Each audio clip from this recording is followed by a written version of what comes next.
we've raised those, and I know we've commented on the 3 bills and furnished our inputs on those 3 bills, including the in dealing with that. So we are monitoring that, and we are commenting on that to ensure that where we're required to take on certain issues, that we are correctly funded and resourced for that. Also on the training side, I can also come from a legal perspective, and we've converted our training for our practitioners. The difficulty sometimes is our paralegals don't necessarily have internet connections at home. So with the systems, the way we work in terms of managing our risks, we split our teams into 2 so that the spread is difficult, so that we don't have the issue of onto that, and we ourselves have our own internal e-learning systems which we use so that the staff can continue with the training. In terms of the strategic and impact litigation, in terms of the types of matters that we have been funding, there is a booklet, and we can make the booklet available. Most of them are on our website in terms of the matters that we have and are funding, particularly where we deal with either precedent-setting matters or where you can assist a large group of persons with the issues. At this stage, we have now received a request for funding, particularly linking into the Western Cape and the evictions that are happening there, and the matter that's been argued this week, in fact, relating to the evictions in Cape Town. So it's particularly in those types of matters. As I mentioned, the silicosis previously, and I have mentioned before, the second silicosis matter, which has now been settled and is in the process of being implemented. We funded the LRC on chieftainships in that current case that went to the SCA but has now been referred back to the Limpopo High Court, specifically then dealing with the succession to the chieftainships. We've also been involved, particularly where there's been evictions in terms of Volgespreit and the evictions of communities from farms, where particularly mining is taking place without the proper consultation with a clear precedent relating to the consultation with those communities that are affected by the evictions with the affected communities is important and must be complied with. So I think in terms of the impact, that just gives a broad idea of the types of matters from a Legal Aid South Africa perspective that we fund and are involved in. Thank you, Chair. Thank you very much. One issue that I forgot to ask, the 23 million to the COVID fund, was it donated out of your budget? And if that is true, my understanding is that you have been facing financial challenges for some time. Why did you choose to take out 23 million from your budget?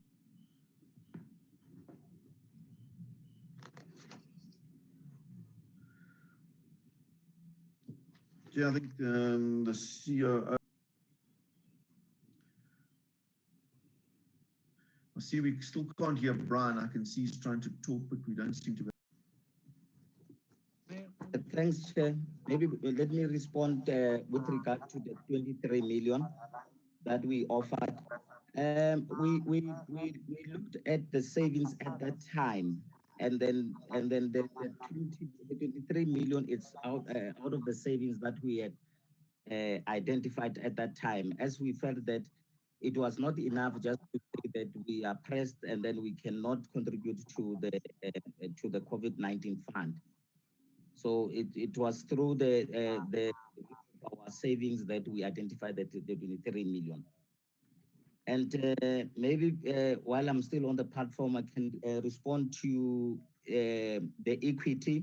There was a question of equity regarding the people meet this target. Is mainly because the pool of the application that we get, most of them are not from the people. Thank you. Any further responses? With your permission, can I ask that Brian speaks to the issue of the briefing patterns in relation to the 5% particularly of the judicial system. I can see that Brian is struggling, but then Patrick would know the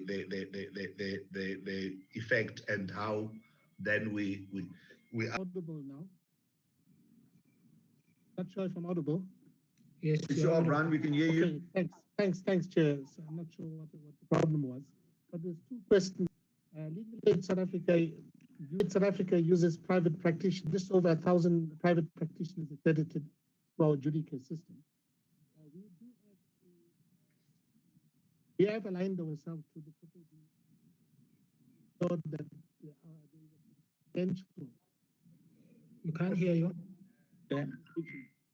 Can I suggest that maybe he switches off the camera? Sometimes it will improve the audio availability. Thanks. I'm not sure if that's better. Yes. Can you start from the beginning? It's a duty care program where we instruct practitioners in private practice for between 3 to 5% of our work. We have accredited just over 1,000 practitioners in our program. We have instructions to practitioners. We also have adjustment for women specifics in terms of the actual I can't hear. apply to the committee.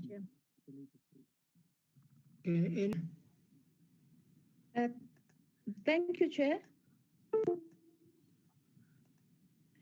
Thank you, Chair. More than 70% of them are Africans, and we have in this financial year review that amendment to increase the briefing patterns to women have improved the number of women that we have on the panel. Thank you. So that would apply to attorneys, and then what about the bar? To prioritize to ensure that we have a representation in there, but the challenge with the bar is the availability, that at the time that we require the services, sometimes they be on an availability basis. But in terms of our policy, we have included the transformation targets as well in the briefing patterns for council. Thank you very much.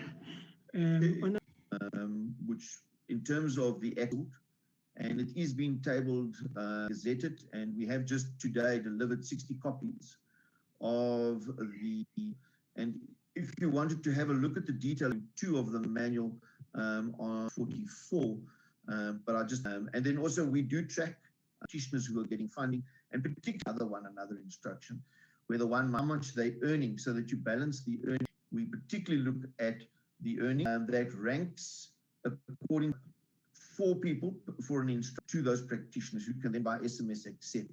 They are given 24 hours to accept the instruction.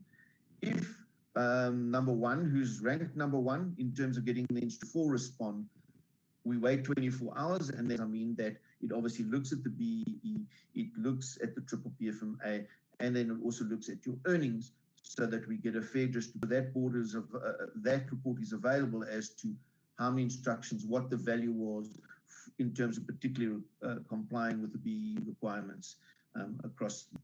It does help. Thank you, Chair. It's just a follow-up question on what she said now about not available when they are needed. I'm not sure if, Chair, I'll be out of order if I say if they can furnish us with some of, or even a few of those who were contacted and advocates and don't get jobs, in our departments. Deputy Chair of the Legal Aid, do you want to round up? Thank you very much, Chair. Thanks to all the members who participated in these proceedings, and we are thankful that we would still openly come to Parliament and disclose our challenges, and we can only hope that government, one way or another, of income that we are going to suffer. In that, once we suffer that, we may have a problem of court coverage, which we hope it doesn't happen, because our indigents in the country still expects of us as Legal Aid South Africa to provide that service. And with those few words, Chair, let me thank you very much for giving us this opportunity, and thank the executives of Legal Aid SA for having covered the questions that were asked, albeit that they were not prepared for them. Thank you, Chair. No, thank you very much, Deputy Chair. It would be an important information as we prepare for the inquiry that we would want to have on the briefing patterns. So that information would be important on those that are briefed but are continuously not available. As the committee, generally, we would not support a situation where the legal aid budget is cut or reduced in any form, because of the is meant to benefit people who are charged with criminal offenses, not getting a lawyer, which would mean that there will be a deprivation of liberty, are not going to be covered, which means people would not have access to that legal representation. It's not only a financial matter, but it's a constitutional matter. And as a committee, we would really not support a cut that would affect the constitutional case is faced with. But we would need, but we are also happy that especially when we have to get a briefing from the Legal Aid Board, it is always within our stable.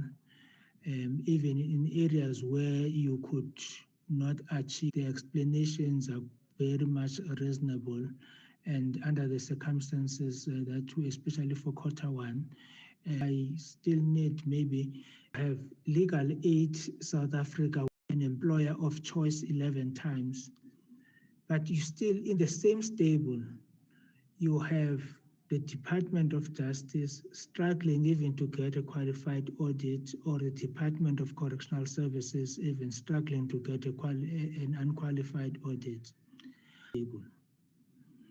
I did make this request last year, and I don't get a sense that there is a move towards that. Maybe if you have